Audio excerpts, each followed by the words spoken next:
Hello friends, welcome to S Y academy. इस video में हम बात कर रहे हैं UPSC history optional math question paper की। और ये 2022 का आपका क्वेश्चन पेपर है। एंड पार्ट वन में ऑलरेडी हम डिस्कस कर चुके हैं हिस्ट्री का एंशियंट इंडिया पार्ट। और इसमें हम मेडिवल इंडिया डिस्कस करेंगे। इसको भी मैंने दो पार्ट्स में डिवाइड कर दिया जिससे वीडियो की लेंथ शॉर्ट रहे, आपका कंसंट्रेशन बना रहे। तो ये 2022 का क्वेश्चन पेपर है और इसमें हम मेडिवल इंडिया डिस्कस कर रहे हैं। राइट। फिफ्थ ए, पहले ही बता दूं आपको, फर्स्ट की तरह फिफ्थ क्वेश्चन भी आपके हिस्ट्री के पेपर में मैंडेटरी होता है। मैंडेटरी का मतलब है इसको छोड़ नहीं सकते, इसके सारे पार्ट्स करके आने हैं। राइट। तो कोई ऑप्शन रहता नहीं है। और काफ़ी बार लोग कहते हैं कि मेडिवल के अगर 5 क्वेश्चन सही हो जाए तो मेरे हिस्ट्री में सही मार्क्स आ जाएंगे। इतनी इंपॉर्टेंस है इन 5 क्वेश्चन की। काफ़ी लोग डरते भी हैं बहुत। एंड उनका डरना सही भी है मेरे हिसाब से, क्योंकि इसमें रैंडम क्वेश्चन आते हैं। तो स्टार्ट करते हैं। एनीवेज, हमारा काम है क्वेश्चन पेपर एनालाइज करना। अगर आप मेरे सारे वीडियोस देखोगे जिसमें मैं लास्ट ट्राई करूंगा 10 इयर्स के पेपर खत्म करने की, तो क्वेश्चन रिपीट होंगे। ठीक है, सीधी सी बात है, क्वेश्चन बड़े रिपीट होते हैं हिस्ट्री में। और अच्छा सा आंसर लिख के आओ, मार्क्स लेके आओ। दोस्तों, मैं आपको बताना चाहूंगा, फिफ्थ ए मतलब आपको 1 से लेके 1.5 पेज मिलेगा। इससे ज्यादा आपको पेज मिलेगा नहीं। किसी किसी में दो भी पेज मिल सकते हैं। ठीक है, तो ये ध्यान आपको याद रखना है। लेकिन मोस्ट इंपॉर्टेंट पार्ट ये है कि यहाँ पे क्लियरली लिखा हुआ है कि 150 शब्दों में लिख के आओ। आपके पेपर में और कहीं नहीं लिखा होता, सिर्फ यहाँ पे लिखा होता है फिफ्थ ए में। और पेपर वन पेपर टू जो होता है उसके फर्स्ट और फिफ्थ क्वेश्चन में लिखा होता है। तो ज़्यादा कहानी लिख के आओगे तो ज़्यादा मार्क्स वैसे ही नहीं आने। लेकिन 150 शब्दों में ठीक ठाक आंसर लिख के आए तो 7 मार्क्स आराम से आ सकते हैं, 7 इवन 8 भी आ सकते हैं। तो व्हाट आर ब्रह्मदया ग्रांट्स? ठीक है। And how do you account for the large number of such grants in early medieval India? ध्यान दो, अर्ली मेडिवल इंडिया की बात हो रही है। 7वीं 8वीं सेंचुरी उसके बाद की जो बातें हैं, वो आपको यहाँ पे जिक्र करना है। ठीक है। कब तक? 11वीं 12वीं सदी तक। राइट। या ज़्यादा से ज़्यादा 13वीं तक लेगा, उससे ज़्यादा नहीं ले जाना। तो ब्रह्मदया ग्रांट जो है उसको डिफाइन कर देंगे सबसे पहले हम। ब्रह्मदया grants were land grants given by kings or wealthy individuals to Brahmins in ancient and early medieval India.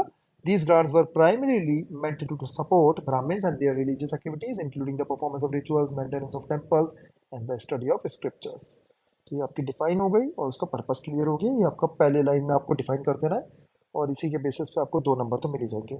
फिर ये बोल रहे हैं कि इतनी सारी अर्ली ग्रांट्स भाई क्यों देते थे, ऐसा क्या है? तो 1 2 3 4 करके मैं आपको रिकमेंड करूंगा, आंसर लिख के आ सकते हो आप। 5 पॉइंट्स लिख देना अगर अच्छा रहेगा। अदरवाइज ऐसे भी आप आंसर लिख के आ सकते हो। The large number of brahmadeya grants in the early medieval period can be accounted for by several factors. ठीक है। इसमें पहला फैक्टर है कि ब्राह्मण्स की सोशियो एंड रिलीजियस हिरार्की में पोजीशन काफ़ी अच्छी थी। एंड उनको लैंड देना एक बहुत अच्छी एक्टिविटी मानी जाती थी। स्पिरिचुअल मेरिट और ब्लेसिंग्स वगैरह मिलेंगी डोनर की, इसके लिए उनको ग्रांट्स देते थे। ये अंग्रेजी में आप लिख देना। Secondly, the patronage of Brahmins was seen as a means of to gain legitimacy and establish social harmony. तो ब्राह्मण से अच्छे रिश्ते रखना अच्छा रहता है। किंग जो होता है ज़्यादातर क्षत्रिय होता है। काफ़ी किंग आपको वैश्य भी दिखेंगे। ठीक है। तो ब्राह्मण्स को ग्रांट दे के उनका सपोर्ट मिल जाएगा, तो ये बहुत बढ़िया बात है। सपोर्ट एंड ब्लेसिंग्स मिल गई जो बहुत इंपॉर्टेंट होती हैं। Political power and maintain social order, ये भैया कोई गरीब से ब्राह्मण्स नहीं है ये। ठीक है। कि गरीब को पैसे नहीं दे रहे या गरीब को लैंड नहीं दे रहे, ये पावरफुल लोग हैं जिनके सोसाइटी में अच्छे कॉन्टैक्ट हैं। तो उनको अगर लैंड दोगे तो आपको एक अच्छी पोजीशन मिलेगी। Furthermore, economic prosperity during the early medieval period, particularly in regions with flourishing trade and agriculture, allowed rulers and wealthy individuals to make generous land grants। मतलब बहुत ज़्यादा पैसा था उनके पास तो लैंड ग्रांट दे दिया उन्होंने। These grants served as a way to distribute wealth, display magnanimity, and secure the loyalty of influential Brahmins. Additionally, और आगे लिख देना, were often accompanied by tax exemptions and privileges, attracting more Brahmins to settle in the granting lands. This led to the consolidation of Brahmin influence and the establishment of Brahminical centers of learning and religious practices. Right. एक और point आप ये भी लिख के आ सकते हो कि लैंड को, पॉपुलेशन को डिस्पर्स करना। लैंड भी इस टाइम में काफ़ी ज़्यादा था, पॉपुलेशन लिमिटेड थी। तो एक अच्छा ऑप्शन ये भी मिल जाता था लैंड ग्रांट देने का। और खेती वगैरह भी बढ़ जाती थी। ठीक है, ये भी आप लिख सकते हो पॉइंट एंड में। ठीक है। लेकिन ये जो ऑर्डर है इसको मेंटेन करके रखना। सबसे पहले जो सबसे इंपॉर्टेंट पॉइंट है उसको लिखो, फिर बाद में। और याद रखो 6 7 8 मिनट है, उससे ज़्यादा मिनट होते नहीं है आपके पास ये क्वेश्चन अटेम्प्ट करने के लिए। 6 7 8 9 मिनट। ठीक है। कभी कभी तो 4 मिनट 3-4 मिनट ही होते हैं, तो ऐसा हाल हो जाता है जो लोग बाद में कर रहे होते हैं फिफ्थ क्वेश्चन। तो इन चीज़ों का आपको ध्यान रखना है। फिर एंड में कंक्लूजन लिख के आना। कंक्लूजन हमेशा लिखा करो जिससे अच्छे तरीके से एंड हो, क्योंकि कुछ टीचर जो होते हैं वो इंट्रोडक्शन पढ़ते हैं, बॉडी पे नजर मारते हैं, कंक्लूजन पढ़ते हैं, मार्क्स दे देते हैं। The large number of Brahmadaya grants in early medieval India can be attributed to the social, religious, political, economic factors of the time, as rulers sought to gain legitimacy, ensuring social harmony and display their generosity, while Brahmins played a crucial role in the religion, cultural fabric of society. तो ऐसे करना, अच्छा सा introduction, अच्छा सा conclusion होना चाहिए। Body आपकी अगर एवरेज भी है तो भी काम चल जाएगा। और इसी बात पे आगे चलते हैं। अगला 10 नंबर का क्वेश्चन है, the establishment of large number of urban settlements in north India in the 13th century was principally owing to the deployment of Turkish garrisons across the lands. Comment. काफी बार जब अंग्रेजी में समझ में ना आ रहा हो, हिंदी में भी कोई चीज पढ़ लिया करो, गलत आंसर लिख के बताना। मतलब यहाँ पे सैनिक टुकड़ियां जो फैली हुई थी टर्किश की, उसकी वजह से large number of urban settlements आए, ये स्टेटमेंट कह रहा है। ठीक है, कमेंट बोल रहा है तो इसको क्रिटिसाइज ज्यादा करना मत। ठीक है, कुछ लोगों में जोश होता है, ज्यादा पढ़ लिख लेते हैं वो। 2-3 पॉइंट इसके लिख के आएंगे, उसके बाद नीचे क्रिटिसाइज करके कंक्लूजन कर देंगे। और कंक्लूजन भी थोड़ा सा अजीब सा हो जाएगा, और मार्क्स भी फिर 2-3 नंबर आते हैं। ठीक है, तो तो हाँ देखो, मैंने ये पॉइंट इसलिए बोला, मैंने भी हिस्ट्री काफ़ी पढ़ी हुई है, आई एम श्योर आप लोगों ने भी काफ़ी पढ़ी होगी। हर तरीके के पॉइंट्स होते हैं, positive negative, specially ancient medieval India में हर किसी को आप नेगेट कर सकते हो, हर। ठीक है, एक स्मार्ट स्टूडेंट हर चीज़ को नेगेट कर सकता है, लेकिन जहाँ क्रिटिकल एग्जामिन पूछा जाए वहीं पे करो। कमेंट जहाँ पूछा जा रहा है वहाँ अपनी नॉलेज मत झाड़ो। ठीक है, आगे चलते हैं हम। तो establishment of numerous urban settlements in North India during the 13th century was indeed largely influenced by the deployment of Turkish garrisons across the region, or the arrival of Turkish forces, including the dynasties such as Ghurid and Delhi Sultanate, had a profound impact on political, social, economic landscape of the area. यहाँ पे आप ये भी लिख सकते हो कि the arrival of the Turkish led to the third urbanization in North India। ऐसे भी स्टार्ट कर सकते हो, या पॉलिटिकल, या वैसे भी स्टार्ट कर सकते हो कि भाई बैटल ऑफ तराइन हुई, उसके बाद बड़े बड़े अर्बन सेंटर्स आए। मल्टीपल तरीके हैं इंट्रोडक्शन लिखने के, आपको जो अच्छा लगे वो लिख के आओ, लेकिन डेफिनेटली कुछ बढ़िया से लिख के आना।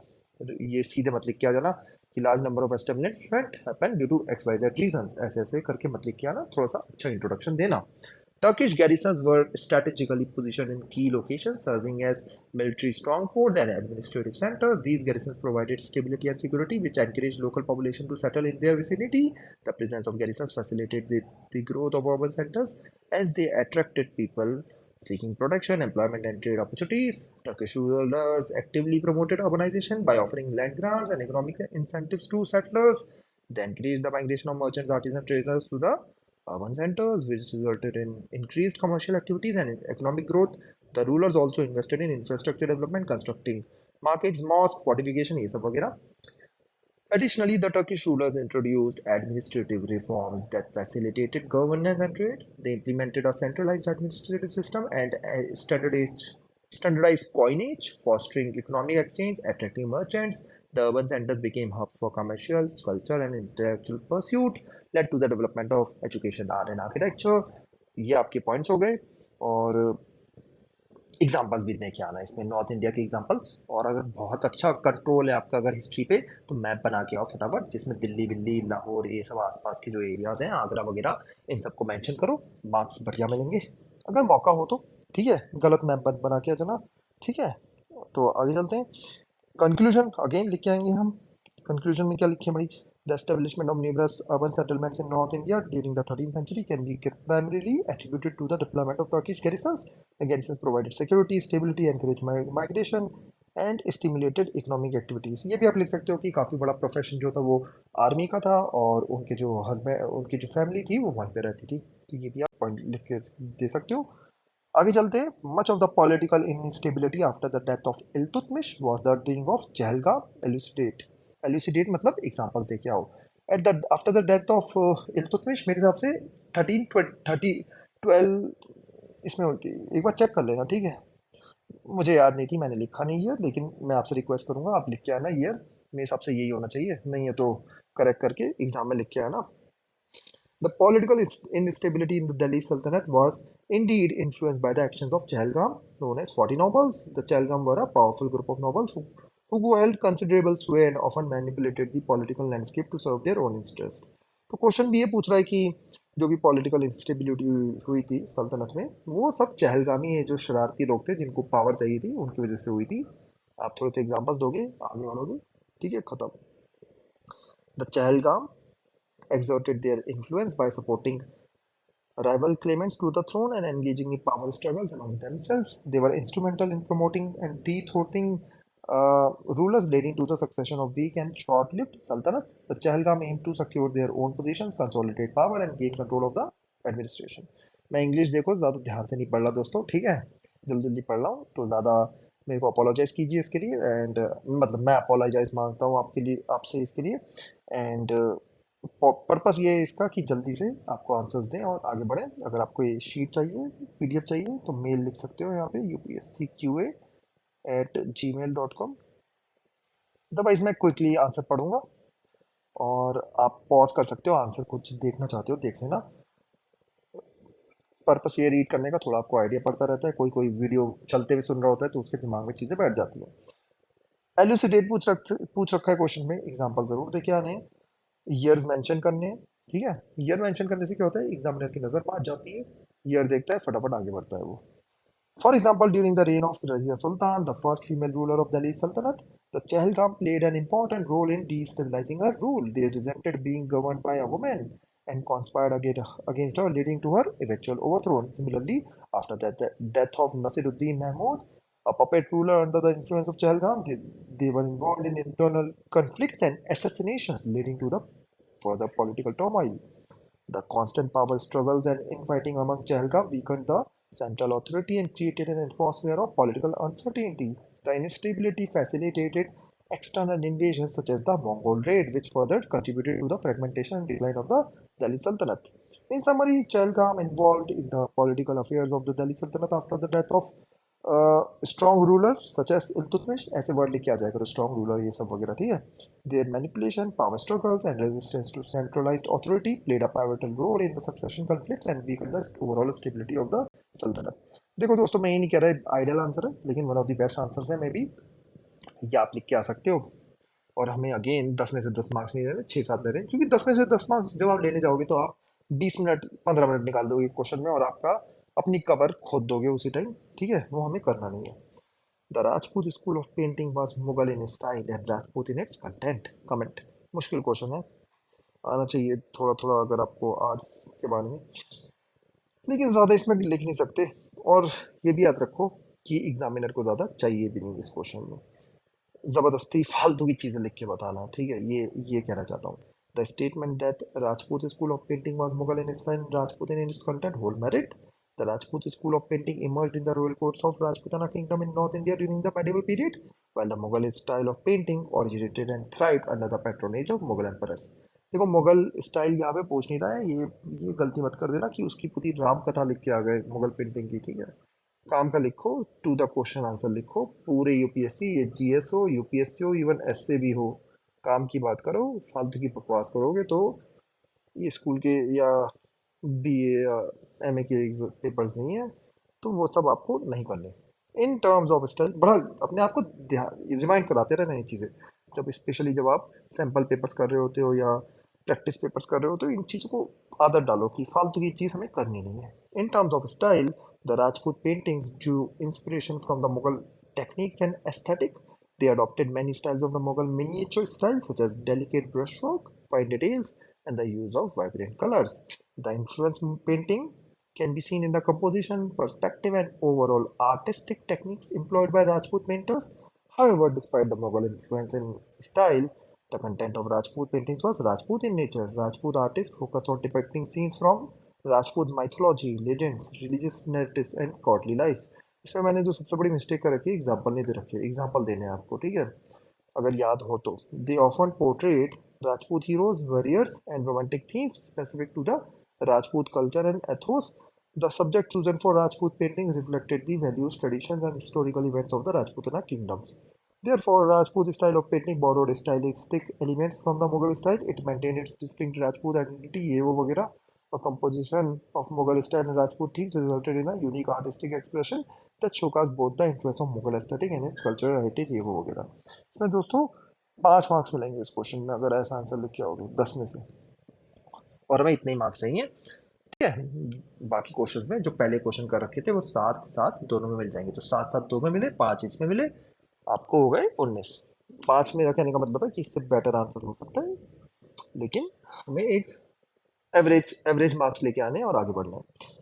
Account for the rise of Maratha power in the 18th century, बड़ा ही आसान सा क्वेश्चन है, मैं जल्दी से हाईलाइट्स करके आगे बढ़ूंगा। The rise of the Maratha power in the 18th century can be attributed to the key factors that allowed them to stretch the. तो यहाँ पे दोस्तों, यहाँ पे आप शिवाजी को भी मेंशन कर सकते हो कि उन्होंने एस्टेब्लिश करा मराठा किंगडम, और जो अपनी ग्रेट हाइट्स पे पहुंचा with the leaders like Balaji Vishwanath, Bajirao 1 2, है ना, ये सब चीज़ें भी आप यहाँ पे लिख देना, इंट्रोडक्शन थोड़ा अच्छा हो जाएगा। लेकिन इंट्रोडक्शन के चक्कर में ज़्यादा बकवास मत कर देना। और यहाँ पे मिलिट्री टैक्टिक्स एंड ऑर्गेनाइजेशन, बहुत बढ़िया इनकी मिलिट्री टेक्निक्स थी, जिसमें आपको ये वर्ड लिख के आने गोरिल्ला। देखो मैंने यहाँ हाईलाइट नहीं कर रखी, लेकिन यहाँ बोल्ड वोल्ड में मार्क करके आना, या गोरिल्ला सही से लिख देना, और गोरिल्ला की स्पेलिंग जरूर चेक कर लेना। बहुत सारे लोग हैं गोरिल्ला को गोरिल्ला वगैरह पता नहीं क्या क्या लिख के आ जाते हैं। शिवाजी विजन एंड लीडरशिप, और भी बाकी जो लीडर्स थे उनकी विजन एंड लीडरशिप बहुत ही तगड़ी थी। चौथ स्वदेशमुखी वगैरह इन्होंने टेक्निक अपनाई, जिसमें आप एक्सपेंशन पॉलिटिकल अलायंसेस वगैरह मेंशन कर सकते हो। एंड नियर बाई किंगडम से काफ़ी अच्छे अलायंसेस थे, एंड एक्सपेंशन पॉलिसी काफ़ी अच्छी थी। इसमें बालाजी विश्वनाथ, बाजीराव वन, इन सब की चीज़ें लिख सकते हो। एडमिनिस्ट्रेटिव एफिशिएंसी काफ़ी बढ़िया थी, जिसमें आप चौथ एंड स्वदेशमुखी को लिख के आएंगे, जिससे एक कांस्टेंट रेवेन्यू आ रहा था। फिर नेवल पावर बड़ी स्ट्रांग थी, right, under the leadership of Kanhoji Angre. अगर याद रहे, अगर ना रहे तो शिवाजी लिख के आ जाना कि उन्होंने स्टार्ट करी अपनी नेवी। इकोनॉमिक प्रॉस्पेरिटी बहुत बढ़िया चल रही थी इस रीजन की, एग्रीकल्चर, ट्रेड, इंडस्ट्री सब कुछ चल रहा था। In summary, the rise of the Maratha power in the 18th century can be attributed to their military tactics, effective leadership, expansionist policies, political alliances, administrative efficiency, naval power, and economic prosperity. These factors allowed the Marathas to establish presence, challenging the authority of regional players and declining Mughal empire. दोस्तों ये आपके 5 question हुए। आ जाते हैं अब छठे question पे, जो मैंडेटरी नहीं है, लेकिन ये क्वेश्चन इतना आसान है कि मे भी आप कर सकते हो, लेकिन हमेशा पहले देख लेना 6 A B C तीनों आते हो। इन तीन में से एटलीस्ट 2 तो अच्छे से आते हो, जो जिसमें से एक 20 मार्क्स का होना चाहिए। मेरा कहने का मतलब ये A B C 3 क्वेश्चन है, 15 मार्क्स का है, ये 15 मार्क्स का है, ये 20 मार्क्स का है। तो आपको ये अच्छे से आने चाहिए, या मतलब 20 मार्क्स वाला तो मैंडेटरीली अच्छे से आना चाहिए, तब उस क्वेश्चन को अटेम्प्ट किया करो। एक अगर थोड़ा सा ढीला भी आता है तो ज़्यादा सोचो मत, आगे बढ़ो, और ज़्यादा मत सोचना एग्जाम में, ठीक है। आगे लिखो, पढ़ो बढ़िया से, है ना। The market regulations of Alauddin Khilji were useful for the sultan military might but harmful for the economy of the सल्तनत।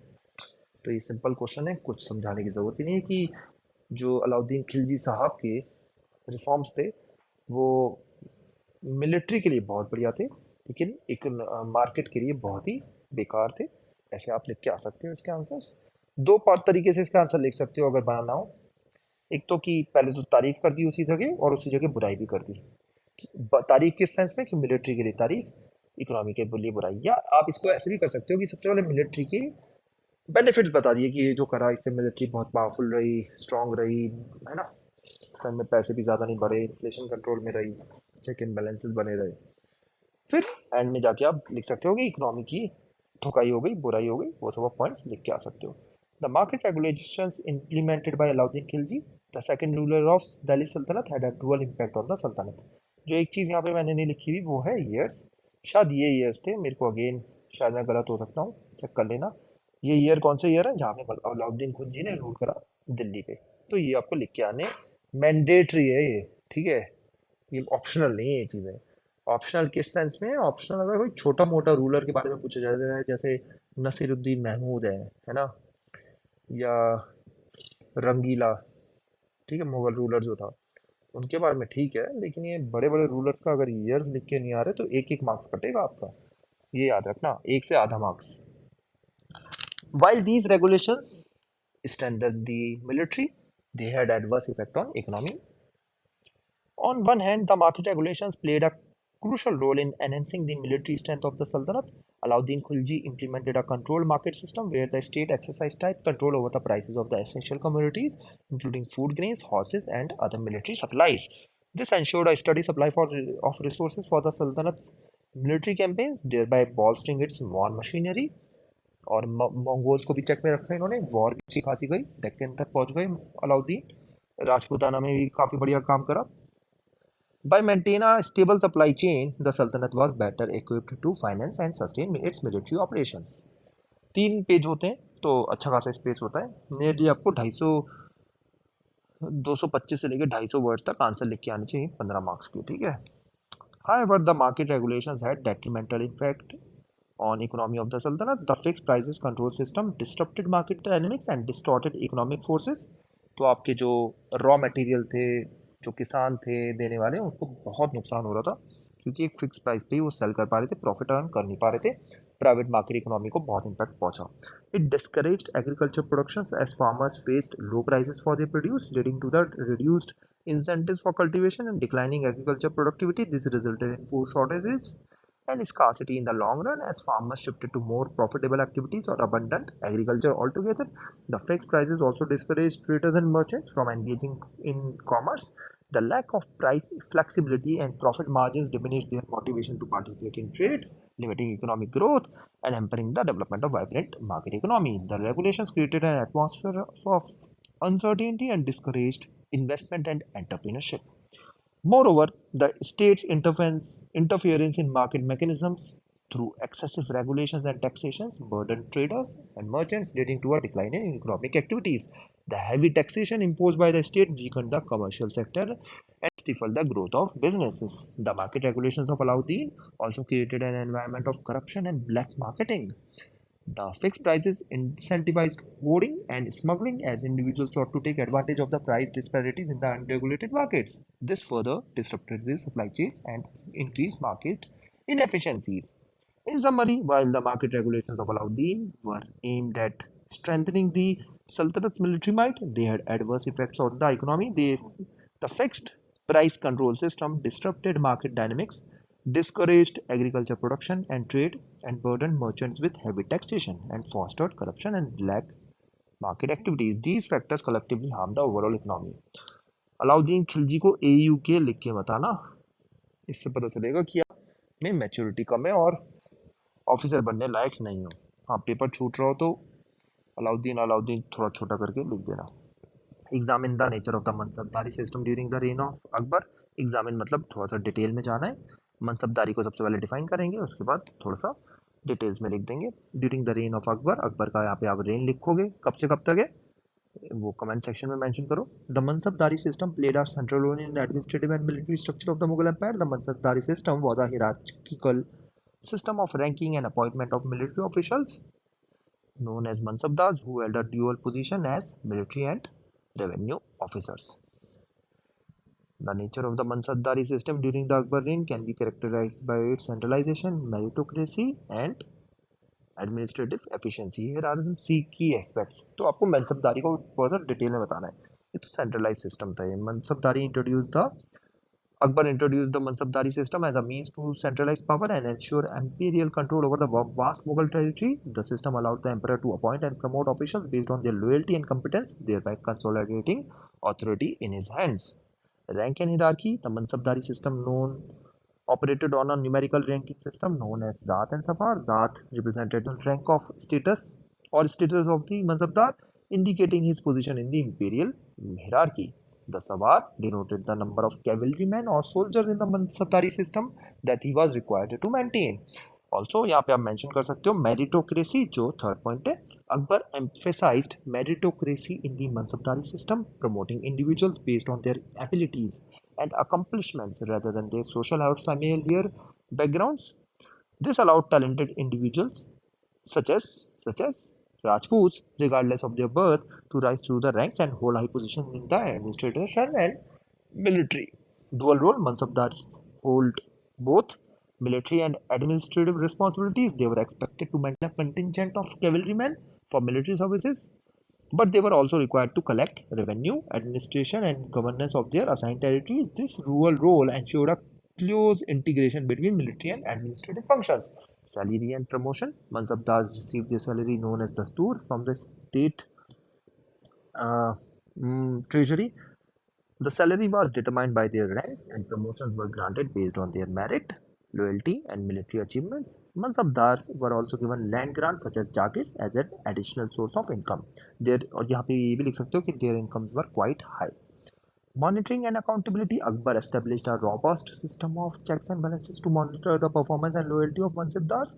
Officials known as Amil were appointed to oversee revenue collection and administrative function, ensuring that mansabdars fulfilled their responsibilities efficiently. The Mansabdari system under Mughal reign contributed to the stability and efficiency of the Mughal Empire.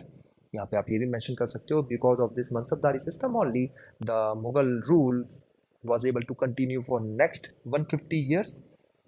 It allowed the emperor to maintain control over the vast empire and ensured a professional military force and facilitated efficient revenue administration. The system emphasized on meritocracy, provided opportunities for talented individuals to rise through ranks regardless of their background. While the Mansabdari system had its limitations and underwent changes in subsequent reigns, its establishment during Akbar's era laid the foundation for the strong Mughal empire. ऐसे करके आगे बढ़ेंगे. ये हमारा आज का last question है, बाकी नेक्स्ट वीडियो में पढ़ेंगे. Chola maritime expansion was driven largely by concerns of overseas commerce. Elucidate tough question है मेरे हिसाब से, क्योंकि लोग ये चीज़ें ज़्यादा पढ़ते नहीं है. एलुसिडेट और लिख रखा है, मतलब एग्जांपल्स भी देके आने. 20 मार्क्स का है, मतलब 300 वर्ड्स के करीब आपको लिख के आना है. ठीक है. अगेन इसमें 3 पेजेस मिलते हैं दोस्तों. 15 मार्क्स के क्वेश्चन में भी 3 पेजेस मिलते हैं, यहाँ पे भी 3 पेजेस मिलते हैं. तो स्टार्ट करते हैं. The Chola maritime expansion in south India was Indeed driven by the prime motive of overseas commerce. मतलब ये कह रहे हैं कि चोला जो है ना, उनका एक्सपेंशन का प्राइम रीजन था पैसा. ठीक है, सिंपली ये कह रहा है, पैसा भी आउटसाइड वाले कंट्रीज में. The Chola dynasty known for its military prowess established a vast military naval prowess, established a vast maritime empire, and dominated trade routes in the Indian Ocean.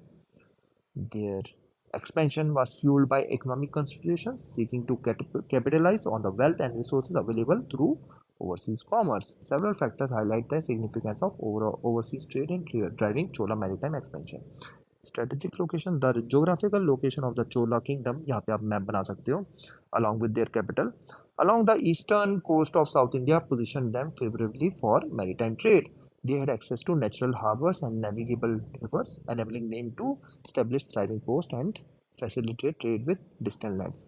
तो इसमें जैसे आपके पास कंटेंट कम होता है इन क्वेश्चंस में, तो मैप बनाने से क्या होता है, पेज भी भर जाते हैं. लेकिन ध्यान रखना, मैप इतना बड़ा मत बना देना कि सारे पेज भर जाएं. Control over trade routes. The Cholas aimed to dominate trade routes in the Indian Ocean, which connected them with Middle East, Southeast Asia, and East Africa. China में लिख देना. They established strong naval force, including the construction of large warships called mantras, to protect their trade interest and maintain control over these routes. Economic prosperity. Overseas commerce brought immense wealth, gold, and prosperity to the Chola kingdom. They engaged in the trade of valuable commodities such as spices, textiles, precious stones, and gold. The revenue generated from this trade facilitated the expansion of the Chola Empire, allowing them to finance military campaigns and construct monumental temples and irrigation infrastructure. Port cities and diplomatic relations. The Cholas established flourishing port cities along their coastline such as Nagalipatnam, Kaviripatnam, Mamallapuram. These ports served as important center of trade, attracting merchants from distant lands. The Cholas also fostered diplomatic relations with foreign. important question बन जाता है, तो इसलिए maritime expansion करना इनके powers, leading to the establishment of trade agreements alliances that further facilitated overseas commerce. Naval supremacy. The Cholas' naval dominance played a crucial role in maritime expansion. Their powerful fleet not only protected trade routes but also enabled them to launch military expeditions to assert control over neighboring territories such as Sri Lanka and Southeast Asia. Cultural exchange. The Chola maritime expansion facilitated cultural exchange and the spread of Indian art, architecture, religion to the distant lands. The influence of the Chola art and architecture can be seen in the temples of the Southeast Asian nations, right, with Chola style temples and iconography. Examples of Chola overseas commerce include their trade relations with the Sri Vijaya kingdom of Southeast Asia, their involvement in the spice trade with Arab and Persian merchants, and their maritime connection with East Africa regions. The Chola actively encouraged trade and maritime activities, implementing a system of tolls and taxes on foreign merchants to maximize their revenue. यहाँ पर भी आप ये भी चीज़ लिख सकते हो कि अपॉर्चुनिटी ज़्यादा नहीं थी इनके पास. अगर ये ओवरसीज ट्रेड नहीं करते तो अपॉर्चुनिटीज़ ज़्यादा नहीं थी, तो इसलिए भी इनको ओवरसीज ट्रेड करनी थी, राइट. क्योंकि अब नॉर्थ वो कोई स्पाइस रूट जिससे तो बना नहीं है, राइट। नॉर्थ इंडिया के पास क्या बेनिफिट है कि आप पाकिस्तान अफगानिस्तान से होते हुए जा सकते हो यूरोप वगैरह सेंट्रल एशिया, लेकिन इनके पास ये अपॉर्चुनिटी नहीं थी, तो मैरीटाइम एक बहुत ज़रूरी था ही, कोई ऑप्शन नहीं था। ये भी आप पॉइंट यहाँ पे मेंशन कर सकते हो। इन summary, Chola maritime expansion was primarily driven by pursuit of overseas commerce. Their strategic location and control over trade routes, economic prosperity, port cities, and naval supremacy, cultural exchange all highlight the significance of trade in shaping the Chola Empire. Cholas focus on overseas propelled their maritime expansion and contributed to their prominence as a dominant power in the Indian Ocean region. तो इसी के साथ हमारा ये discussion खत्म हुआ। दो question रह गए जो मैं आपको बता दूंगा। upscqa@gmail.com, अगर आपको एक पीडीएफ चाहिए, ठीक है, आपको पीडीएफ मिल जाएगी रिप्लाई में। दो क्वेश्चन रह गए जिसमें मतलब 6 क्वेश्चन, हम वो भी डिस्कस करेंगे। आप अगर चाहते हो कि कोई क्वेश्चन रिव्यू करें तो हम आप हमारा टेलीग्राम चैनल भी ज्वाइन कर सकते हो, वहाँ पे आप अपने क्वेश्चन पोस्ट कर सकते हो, तो वो भी आपको आंसर्स मिल जाएंगे। That's all, thank you.